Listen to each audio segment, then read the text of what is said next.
नमस्कार, स्वागत है आपका जनगणमन 24/7 पर। आज सवाल ये उठता है कि मोदी जी के जो ऑफिसर हैं विदेश मंत्रालय में, जो कि इस पूरे ऑपरेशन सिंदूर का चेहरा बने थे, फॉरेन सेक्रेटरी विक्रम मिस्री, आज उनकी जमकर ऑनलाइन ट्रोलिंग हो रही है और उन्हीं की नहीं बल्कि उनके परिवार में उनकी बेटी की भी ट्रोलिंग कर रहे हैं। और ये ट्रोल करने वाले कौन लोग हैं? ये ट्रोल करने वाले वही लोग हैं, ये वही गैंग है ट्रोल करने वाला, जो अभी 3 दिन पहले तक वो यही कह रहा था कि चुन चुन के मारेंगे, हम सबका बदला ले लेंगे, और सेना को ढकेला जा रहा था कि आप जाओ और बॉर्डर पर लड़ो। लेकिन जब उसी ऑफिसर ने, यानी कि विक्रम मिस्री ने, जब कल युद्ध विराम का जब घोषणा की, सीज फायर की घोषणा की, अब जो भी कारण हो उसको तो हम लोग बहुत विस्तार से डिस्कस ऑलरेडी कर चुके हैं, लेकिन जैसे ही सीज फायर का अनाउंसमेंट हुआ तो विक्रम मिस्री को गद्दार, ट्रेटर और पता नहीं क्या क्या कहा गया। उनकी जो बेटी है वो किसी ऑर्गेनाइजेशन में काम करती थी, तो उसका पूरा इतिहास निकाल कर कह दिया गया कि ये तो लेफ्ट लिबरल गैंग की मेंबर है, और ये वो, जैसे बिल्कुल ट्रोल आर्मी बेशर्मों की तरह बिहेव करती है। उनका चेहरा नहीं होता है, लेकिन वो केवल अपने कमेंट से और अपने ट्वीट से जहर फैलाने का काम करते हैं।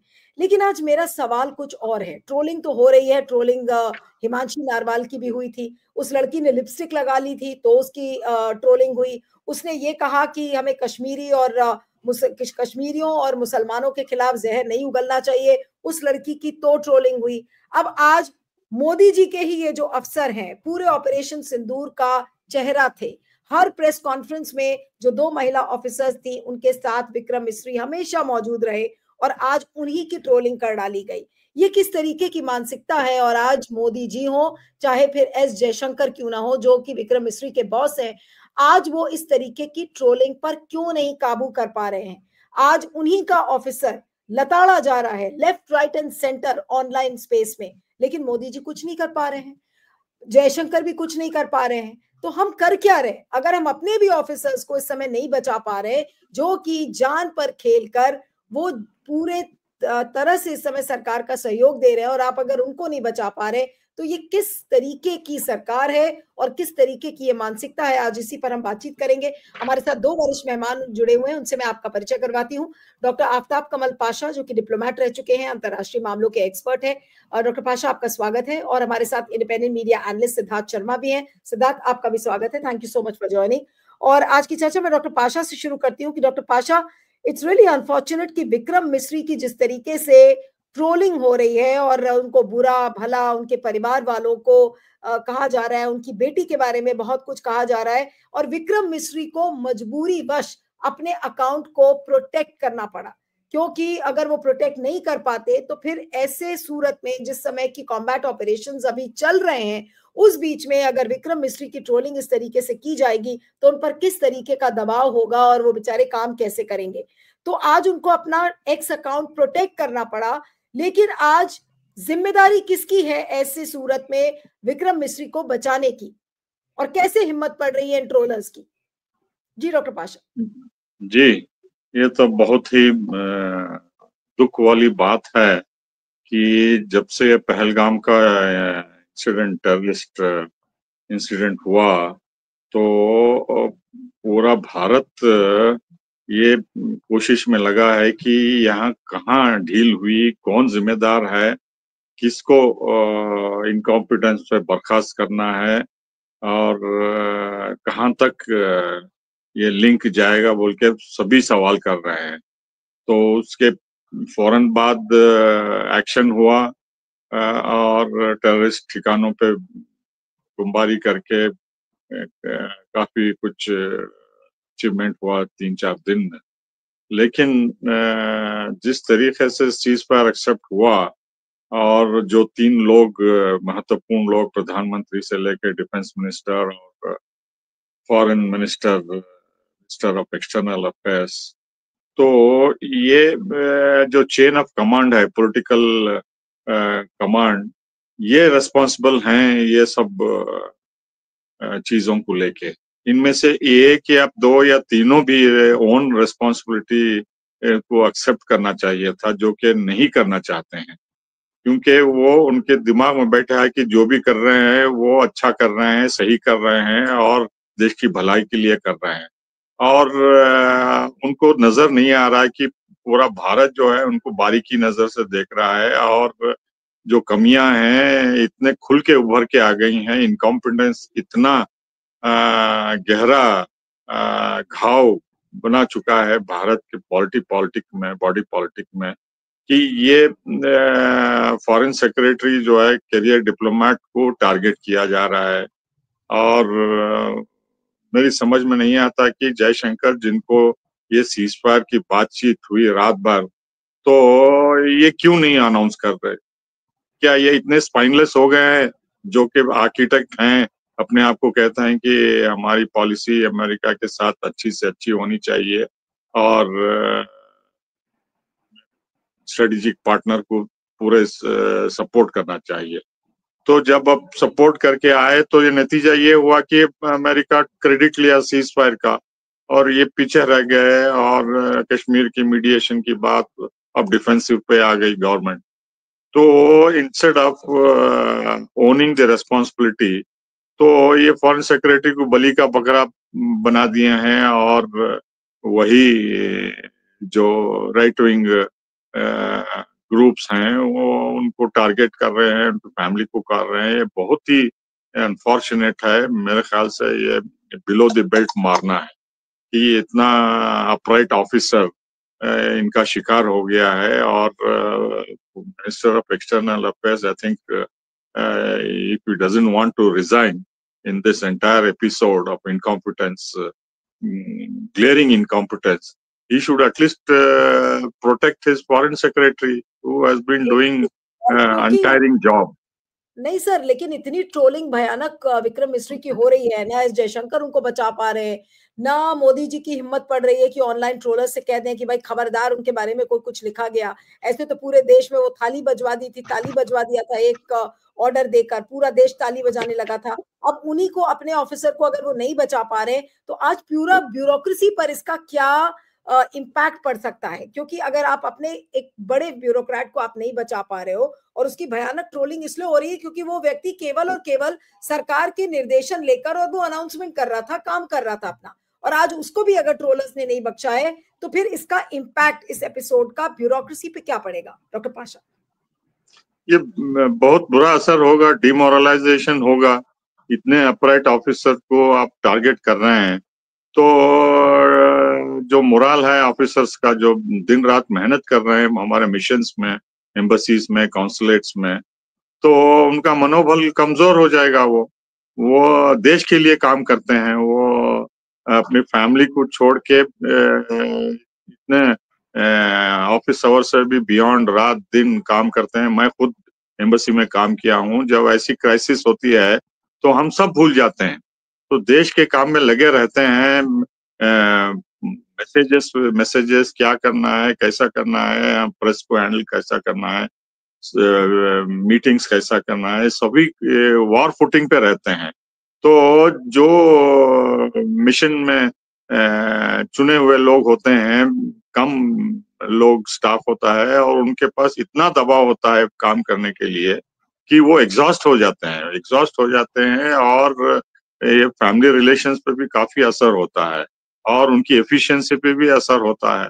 तो इन सब को ध्यान में रखते हुए मेरे ख्याल से ये जो कुछ हो रहा है, ये बहुत ही बदकिस्मती है हमारे ये ट्रोलिंग टोली के। और ये जो है इसी तरह का पैटर्न होता जा रहा है, जैसा कि वो रूल ऑफ लॉ को चैलेंज करते हैं, चाहे वो शिवसेना बॉम्बे में जर्नलिस्ट को टारगेट करना, या वीएचपी बजरंग दल, या दूसरे अन्य मामलों में लॉ अपने हाथ में ले लेना और इंडिविजुअल्स को, ग्रुप्स को टारगेट करना।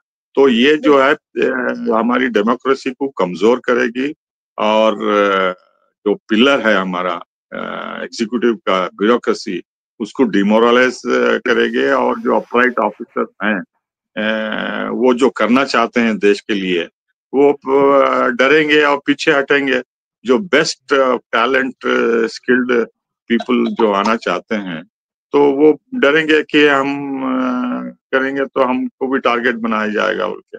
तो ये जो प्राइम मिनिस्टर जो है खुद प्रेस कॉन्फ्रेंस नहीं देते, पार्लियामेंट से एड्रेस नहीं करते और ऑल पार्टी मीटिंग्स में दूसरे मिनिस्टर्स को भेज भेज देते हैं और वो कोई रिस्पॉन्सिबिलिटी लेना नहीं चाहते। He is above all of these things. So Misri, Foreign Secretary, he has become a victim of all these incompetence at the highest level, and I think this is very unfortunate. And इस ये demoralisation जो है मुझे डर लगता है कि ये मिलिट्री में भी जाएगा, क्योंकि वहाँ इतनी तैयारी से, इतने मनोबल से, इतना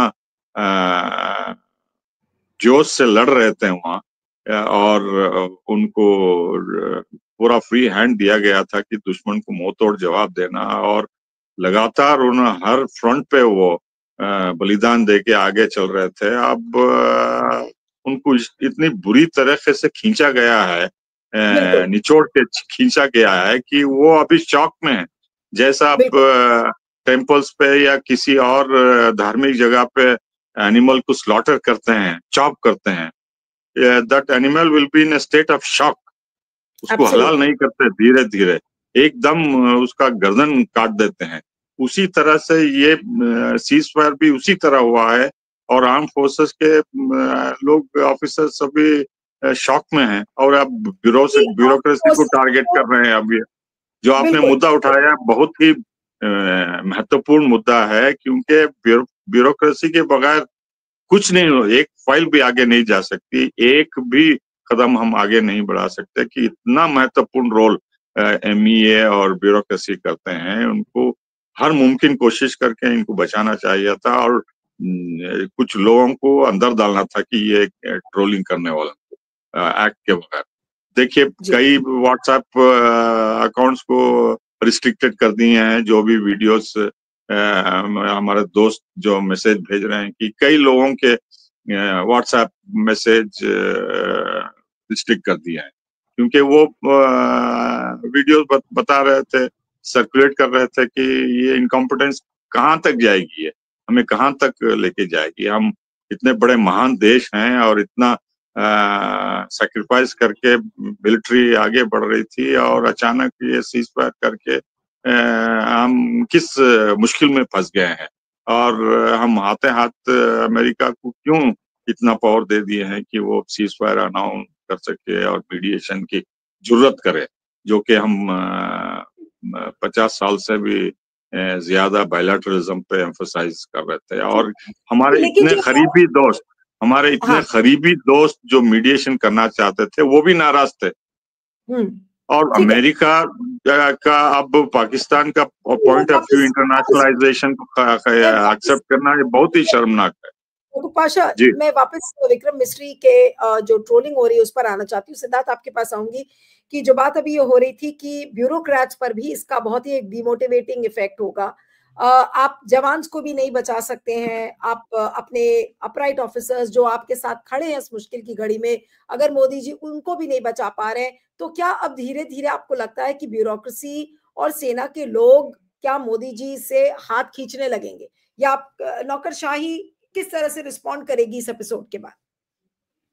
जी हाँ, सबसे पहले तो पाशा साहब खुद ही कार्यपालिका के बहुत गंभीर सदस्य, बहुत जिम्मेदार सदस्य रहे हुए हैं। उन्होंने बता दिया कि इस तरह की चीजें होती हैं तो कार्यपालिका के मोराल पे क्या होता है और कार्यपालिका कितनी महत्वपूर्ण है। मैं जो ये ट्रोलिंग देख रहा हूँ, इस ट्रोलिंग के साथ साथ इसका टाइमिंग भी देख रहा हूँ। टाइमिंग बड़ा दिलचस्प है। इनकी विक्रम मिस्त्री जी की ट्रोलिंग कल नहीं हुई, विक्रम मिस्त्री जी की ट्रोलिंग आज हुई है। इसका आप अगर इसको क्रोनोलॉजी से समझेंगे तो बड़ा आसानी से समझ में आ जाएगा कि कल दोपहर 12:30 बजे विक्रम मिस्त्री जी ब्रिगेड क्या कहते हैं, कर्नल सोफिया कुरैशी और विंग कमांडर व्योमिका सिंह ने दुनिया के सामने आके बताया कि किस तरह भारतीय सेना ने पाकिस्तान के अलग अलग सैन्य ठिकानों पर हमला किया, और वो उस सैन्य ठिकानों के नाम में एक नाम उन्होंने ये ले लिया, नूर खान बेस। थोड़ा भी जो दुनिया को जानता है वो जानता है कि नूर खान बेस का मतलब ही है कि पाकिस्तान के परमाणु ठिकाने को भारत ने ध्वस्त कर दिया था। इसका मतलब 12:30 बजे कल भारत पाकिस्तान के पास कोई भी परमाणु हथियार अगर था भी तो उसको भारत तक गिराने की उसकी क्षमता खत्म हो गई थी। अचानक इसका मतलब ही है कि भारतीय सेना ने ये बता दिया, विक्रम मिस्त्री जी भी उसमें शामिल हैं क्योंकि पिछले 4 दिनों से विक्रम मिस्त्री जी सामने आ रहे हैं। ये बिल्कुल स्पष्ट हो गया कि कल शाम तक, कल 10:30 बजे इस पूरे के पूरे संघर्ष में भारतीय सेना पूरी तरह से कंट्रोल में आ गई थी। अब अगला कदम सिर्फ अखंड भारत को अपना हिस्से में कर लेना था, पीओके में घुसना था। इसीलिए कल शाम तक देखिएगा कि यही हैंडल जो विक्रम मिस्त्री जी को आज ट्रोल कर रहे हैं, कल विक्रम मिस्त्री जी के वीडियोस को वो लोग चला रहे थे कि भारत ये हो गया, वो हो गया करके। अचानक हमको पता है कि कल शाम में 5 बजे ट्रंप साहब पिक्चर में आ जाते हैं और भारत के ऊपर उन्होंने सीज फायर थोप दिया। अब मुझे ये बताइए कि क्रेडिट पूरा का पूरा सेना का था, लेने के लिए, हाईजैक करने के लिए आ गए ट्रंप साहब। तो कल शाम तक हमने देखा कि पूरी तरह से भारत की जो भी राजनीतिक व्यवस्था है, जिसको आप विधायिका कहिए, प्राइम मिनिस्टर कहिए, उन लोगों को बहुत अलग-अलग तरह से लोगों ने सवाल उठाना शुरू किया कि हम तो छला हुआ महसूस कर रहे हैं। भारत के हाथ में जो मुट्ठी में अखंड भारत आ गया था, आपने जाने कैसे दिया? ट्रंप साहब की बात कैसे मान ली? ट्रंप साहब होते कौन है पूछने वाले? भारत की सेना जब पाकिस्तान के न्यूक्लियर कैपेबिलिटी को खत्म कर चुकी थी, तो उस समय आपको पीछे हटने का, सीज फायर लेने का क्या मतलब था? तो कल शाम होते-होते ये सबको पता लग गया कि कहीं न कहीं इस पूरे मामले में कार्यपालिका ने तो पिछले ऑपरेशन सिंदूर जब से शुरू हुआ उसको बहुत प्रोफेशनली हैंडल किया है, चाहे वो सेना हो, चाहे विक्रम मिस्त्री जी हों।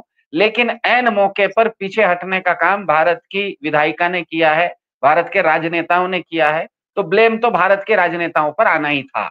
ये कोई नहीं बचा सकता था। कल शाम तक पूरी दुनिया को स्पष्ट हो गया, खास करके भारत में सबको स्पष्ट हो गया।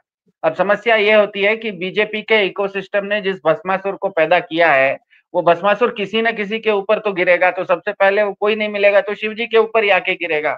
अब दिक्कत ये हो गई कि आप अगर बहुत लंबे समय तक किसी एक विचार के बदले किसी व्यक्ति का समर्थन अंधभक्ति में करते रहते हैं, तो आगे चल के वो व्यक्ति गलत काम भी करता है तो उसका बचाव करना आपकी खुद की मजबूरी हो जाती है, क्योंकि इतने बार आपने समर्थन कर दिया गलत का कि अब उसके पीछे हटना आपसे संभव नहीं हो पाता है। इसीलिए 1200 साल पहले भारत में ये जो भी बीजेपी के लोग हैं जो ऐसा करते हैं, क्योंकि हम ये भी देख रहे हैं कि विक्रम मिस्त्री जी को जो भी ट्रोल कर रहा है वो भी बीजेपी से संबंधित ही, कहीं ना वो बीजेपी सपोर्टर ही है। जो बीजेपी का सपोर्टर नहीं है वो उनको ट्रोल नहीं कर रहा है। तो इसका मतलब ये है कि बीजेपी को सपोर्टर्स को थोड़ा सा 1200 साल पहले जाके भारत में एक आदि शंकराचार्य थे, उनके सूत्र को समझना चाहिए। उन्होंने कहा था ज्ञानम वस्तु तंत्रम न पुरुष तंत्रम, मतलब किसी चीज की जानकारी लेना है तो तथ्यों से लेना, किसी के कहने पे मत लेना। अब दिक्कत यह हो गई कि पिछले 10 साल से इन्होंने किसी एक आदमी को इतना बड़ा डेमिगॉड बना के रखा है कि अब अचानक ब्लेम तो उसी पर आएगा। सबको मालूम है कि कार्यपालिका ने अपना काम किया, सेना ने अपना काम किया, अखंड भारत मुट्ठी में आ गया था, जाने किसने दिया? सरेंडर, ट्रंप साहब के सामने सरेंडर तो भारत के प्रधान जी हुए थे। अब जो पुशबैक आ रहा था पूरी दुनिया से, वो ब्लेम प्रधान जी से किसी दूसरे के ऊपर डाइवर्ट करना था। इसीलिए इसमें टाइमिंग मजेदार है कि कल शाम तक यही लोग विक्रम मिस्त्री जी का गुणगान कर रहे थे सोशल मीडिया पे। आज सुबह उन्होंने देखा कि आप गुणगान कितना भी कीजिए विक्रम मिस्त्री जी का, भारत के राजनेता तो पीछे हट चुके हैं, ट्रंप साहब का सीज फायर वो मान चुके हैं। इसका मतलब गलती तो हो गई है, सबको मालूम था। अखंड राष्ट्र, अखंड भारत का सपना मुझे मेरा जितना है उससे ज्यादा तो बीजेपी सपोर्टर्स का है। उनके हाथ से तो तोते उड़ गए। तो इसका ब्लेम कैसे दें? वो ब्लेम प्रधान जी पर कैसे दें? 10 साल से तो उन्हीं का गुणगान कर रहे हैं। इसीलिए उन्होंने फॉल गाय के रूप में किसी दूसरे व्यक्ति को खोजना था। विक्रम मिस्त्री जी उनके लिए कन्वीनियंट थे, क्योंकि पिछले 4 दिन से विक्रम मिस्त्री जी चल रहे हैं। अगर विक्रम मिस्त्री जी की बेटी या उनके परिवार वाले के बारे में अगर कोई ब्लेम है कि वो किसी दूसरे देश से संबंधित हैं, तो भारत के तो विदेश मंत्री जो हैं उनकी पत्नी विदेश की हैं, उनके बेटे खुद विदेश में रहते हैं। शाह नाम का जिसका भी भारत में नाम शाह है, वो तो प्राचीन काल में ईरान से आया था। भारत में हम लोग सारे के सारे लोग तो अफ्रीका से आए हुए हैं। तो ये कोई तर्क तो नहीं बनता है कि विक्रम मिस्त्री जी की बेटी कुछ अगर विदेश में काम कर रही है, विदेश मंत्री की पत्नी विदेशी ही है, भारत के विदेश मंत्री के बेटे विदेश में रहते हैं, शाह जिसका भी नाम शाह है, वो सब हमको सबको पता है शाह नाम ईरान से आता है, हम लोग सभी तो अफ्रीका से आते हैं। तो ये तर्क तो बैठता नहीं है। इसका मतलब ही ये है कि ये जो हुआ ये कि अखंड राष्ट्र का जो अखंड भारत का सपना था, पीए को भारत में मिलाने का जो सपना था, ये हर भारतीय का सपना था, लेकिन बीजेपी के समर्थक इसमें ज्यादा हमेशा वोकल रहे थे। यहां तक कि भारत के गृह मंत्री तक ने पार्लियामेंट में कहा था कि हम पीओके को अपने हाथ में लेके रहेंगे। कल सुबह 10:30 बजे सेना ने ये घोषित कर दिया कि पीओके हमारी मुट्ठी में आ गया है। शाम तक जब वो मुट्ठी से निकल गया, इसका मतलब गलती विक्रम मिस्त्री जी की नहीं थी, भारत की राजनीति ने वो किया था। अब आप उस राजनेता को, उस प्रधान जी को, अब मोदी जी के ऊपर गुस्सा डायरेक्ट ना करके मोदी जी के जो नौकरशाह है, फेवरेट, उन्हीं के ऊपर गुस्सा थोप दिया कि लो भाई मोदी जी को कह नहीं सकते वरना हमारी गर्दन कट जाएगी, इससे अच्छा विक्रम मिस्री की ट्रोलिंग करो। क्या ये कारण लग रहा है? हाँ बिल्कुल बिल्कुल, क्योंकि अगर विक्रम मिस्त्री जी गलत हैं तो कल शाम में वो 4 दिन से आ रहे हैं, वो पिछले 4 दिन से, जिस दिन से ऑपरेशन सिंदूर शुरू हुआ है उस दिन से हमेशा भारत के कोई राजनेता टीवी पर नहीं आ रहे हैं, भारत की विधायिका के एक भी आदमी नहीं आ रहा है, 240 लोगों की भाजपा का कोई मंत्री टीवी पर नहीं आ रहा है, विक्रम मिस्त्री जी ही आ रहे हैं। तो पिछले 4 दिन में उनको ट्रोल क्यों नहीं किया भैया? आज अचानक सुबह ट्रोलिंग कैसे ध्यान में आई? इसका मतलब ही है कि पूरे बीजेपी इकोसिस्टम को यह मालूम पड़ गया कि कल रात में बीजेपी की ही, उन्हीं की सरकार ने उनके साथ कोई ना कोई बहुत बड़ा छलावा किया है, और वो छलावा के कारण वो जो गुस्सा था वो अपने ऊपर तो नहीं निकाल सकते। खिसियानी बिल्ली खंबा नोचे, इसीलिए कहा जाता है। चलिए, जो भी हुआ है बहुत दुर्भाग्यपूर्ण है, जिस तरीके से विक्रम मिस्री की ट्रोलिंग हो रही है वो। मेरे ख्याल से पाशा साहब कुछ बोलना चाह रहे हैं। हाँ जी पाशा साहब, बोलिए बोलिए बोलिए, बहुत संक्षेप है सर। हाँ बोलिए। देखिए, ये बात यहाँ तक नहीं रुकेगी, ये जो है मामला और खींचता जाएगा, और जो है इसमें सिर्फ ब्यूरोक्रेसी ही नहीं और बहुत सारे हेड्स रोल होंगे, जैसा इंग्लिश में कहते हैं, और जो मिर्ची मसाला लगा के अब बाहर के प्रेस वाले और जर्नलिस्ट जो लिखेंगे, तो इससे काफी कुछ पॉलिटिकल डैमेज लीडरशिप को हो सकता है आगे, अगर वो डैमेज कंट्रोल मैकेनिज्म नहीं करेंगे। जैसा कि आपके पूरे पैनलिस्ट 2-3 दिन से मैं भी इसी को शुरू किया था कि सबसे बेहतर डेमोक्रेसी में पार्लियामेंट सेशन बुलाओ, पार्लियामेंट के सामने आप जो भी हुआ है साफ साफ अल्फाजों में बता दो देश को कि हमने ये कदम उठाए हैं, हम ये करना चाहते थे लेकिन हमारी ये मजबूरी थी, हमारे दोस्त ही हमें जो है मजबूर कर रहे थे सीज फायर एक्सेप्ट करने के लिए। क्या इनमें ये क्षमता है, क्या इनमें ये शक्ति है, प्रधानमंत्री में या डिफेंस मिनिस्टर में या फॉरेन मिनिस्टर में इतनी ताकत है कि अपनी गलती को माने? मुझे नहीं लगता कि ये कभी भी इसी शताब्दी में ये एक्सेप्ट करेंगे और यही दोहराते रहेंगे और इनोसेंट विक्टिम्स उनकी पॉलिसी इनकॉम्पिटेंस से सफर होते रहेंगे और दूसरों को बलि का बकरा चढ़ा के तो वो दूसरों को बलि का बकरा बनाएंगे। लेकिन मेरा सवाल आज मोदी जी से यही है कि मोदी जी, आप देश के प्रधानमंत्री हैं, लेकिन अपने लोगों के लिए तो खड़े हो जाइए। जो जिनको एंटी नेशनल्स आपकी आर्मी कहती है, ठीक है, आप उनके साथ मत खड़े होइए, लेकिन विक्रम मिस्री तो एंटी नेशनल नहीं थे, ना ही वो लेफ्ट लिबरल गैंग के थे, ना ही वो राष्ट्र विरोधी थे बीजेपी की ही लेंस से। तो कम से कम अपने लोगों के साथ तो खड़े हो जाइए। सिद्धार्थ कुछ कहेंगे अंत में? बहुत, इसके बाद कार्यक्रम को खत्म करती हूँ। बहुत संक्षेप में, बहुत संक्षेप में सर। ऐसा कोई सगा नहीं जिसको भाजपा ने ठगा नहीं, इतना ही है। ऐसा कोई सगा नहीं जिसको भाजपा ने ठगा नहीं। तो राजनेताओं का, खास करके पूरे बीजेपी इकोसिस्टम के साथ ये दिक्कत है कि वो लोगों को, लोगों की भावनाओं को, लोगों की गुणवत्ता को केवल और केवल इस्तेमाल करती है। वो ये नहीं समझती कि आपके पास अगर सोने की का अंडा देने वाली मुर्गी है तो वो मुर्गी हलाल नहीं की जाती। विक्रम मिस्त्री जी भारत की वो कार्यपालिका हैं जो पिछले 4 दिन से, जब पूरी की पूरी विधायिका, प्रधानमंत्री तक को टीवी पर आने की हिम्मत नहीं थी, वो खुद पर्दे के पीछे गए हुए थे। वो अकेले 3 लोग, विक्रम मिस्त्री, कर्नल क्या कहते हैं, कर्नल सोफिया कुरैशी जी और विंग कमांडर वेमिका सिंह, ये 3 ही शेर थे, शेरनियां थी जो लोगों के सामने आके, दुनिया के सामने आके सिर्फ बात बता नहीं रहे थे, ये भी दिखा रहे थे कि हम जीत भी रहे हैं और उन्होंने प्रमाणित कर दिया कि हम मैच जीत गए। मैच आप जीत गए, कप लेने के लिए कोई दूसरा आ गया, आपने जीता हुआ मैच दूसरे को दे दिया, इसका मतलब तो सवाल तो उठेगा ना आपके ऊपर, ये तो सवाल तो उठेगा, कप्तान के ऊपर ये सवाल उठेगा। खिलाड़ी तो खेल गया, खिलाड़ी तो खेल गया, कप्तान कैसे छूट गया पीछे? कप्तान ने अपना कप, जीता हुआ कप दूसरे को कैसे दे दिया? बिल्कुल बिल्कुल। और इस वीडियो पर आपके फीडबैक का मुझे इंतजार रहेगा। आप दोनों का बहुत बहुत शुक्रिया। Doctor Pasha, Siddharth, thank you so much for joining. Thank you.